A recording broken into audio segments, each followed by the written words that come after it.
This video will show you how to download and install Archivist. Start by going to the Integral Business Intelligence website where you can find links to download Archivist via the Microsoft Store or as a direct download. In this video we will click the direct download button and watch the file download in the browser.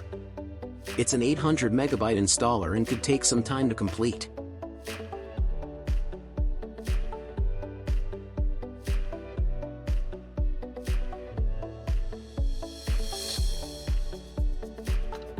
Once the download completes, you simply click to open the installer and installation begins automatically.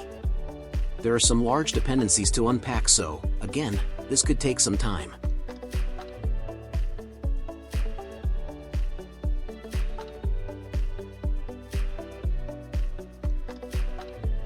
We're going to show the full installation process just to help you get comfortable with how long this might take.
Once the installer is done, you will see the Archivist icon appear on your desktop.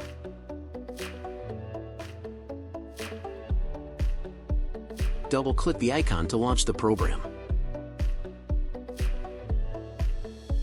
The first time you run Archivist, a few major steps need to occur. First, Archivist has to download a fairly large language model. This is over 1 GB in size. Archivist also needs to download the vision model and set up its database. This all takes some time but only occurs when you first run the program. After that, it will start more quickly. Once Archivist is set up, it will load and present you with the Query tab. This is the main chat interface, where you enter a message and hit send. Soon you will be chatting with your private, local AI application that you control. To learn how to upload a private document, see our quick start video. Thanks for watching. We hope you enjoy Archivist.